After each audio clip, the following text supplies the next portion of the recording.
So hey guys, welcome back to future Banga YouTube channel. So ভিডিওর প্রথমে যে ছবিটি দেখতে পেলেন তা আমি এডিট করেছি হাইপিক অ্যাপের মাধ্যমে। যদি আপনিও এই ধরনের ফটো এডিটিং করতে চান তাহলে ভিডিওটি শুরু থেকে শেষ পর্যন্ত কন্টিনিউ করতে থাকুন। সো আজকের ভিডিওটি শুরু করা যাক।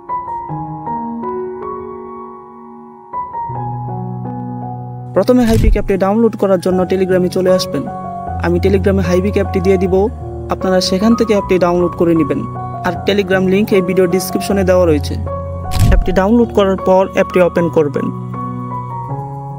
তারপর গ্যালারি থেকে একটি ফটো ইম্পোর্ট করে নেবেন। দেন এরকম ইন্টারফেস শো হবে। এখান থেকে অ্যাডজাস্ট অপশনে একটি ক্লিক করবেন। তারপর ক্রপ অপশনে ক্লিক করে ছবিটাকে ক্রপ করে নেবেন।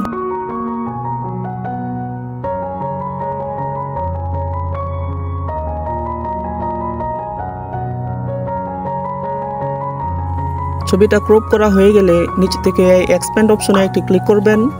তারপর চেঞ্জ অ্যাসপেক্ট রেশিও অপশনে ক্লিক করে 3/4 সাইজটা সিলেক্ট করবেন। তারপর ছবিটাকে নিচের দিকে পারফেক্টভাবে বসিয়ে নেবেন। দেন এন্টার প্রম্পট অপশনে ক্লিক করে একটি প্রম্পট লিখবেন। আর আমি যে প্রম্পটটা ইউজ করতেছি আপনারা চাইলে এই প্রম্পটটাও ইউজ করতে পারেন। প্রম্পট লেখা হয়ে গেলে অ্যালাউ অপশনে একটি ক্লিক করবেন। তারপর জেনারেট অপশনে ক্লিক করে কয়েক সেকেন্ড অপেক্ষা করবেন ছবিটা তৈরি হওয়ার জন্য।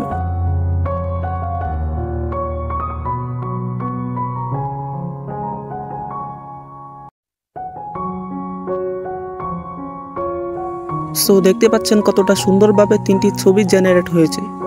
ছবিগুলো দেখতে একদম রিয়েল, ফেক বোঝার কোনো উপায় নেই। এখান থেকে যে ছবিটি পছন্দ হয় সেটা সিলেক্ট করে অ্যাপ্লাই অপশনে একটি ক্লিক করবেন। তারপর টিকমার্ক অপশনে একটি ট্যাপ করবেন।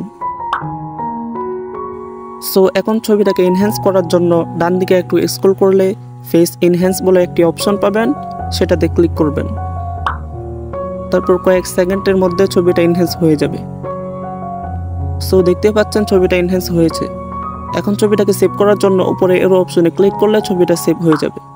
সো ভিডিওটি যদি ভালো লেগে থাকে ভিডিওতে লাইক করে চ্যানেলটিকে সাবস্ক্রাইব করে দিবেন।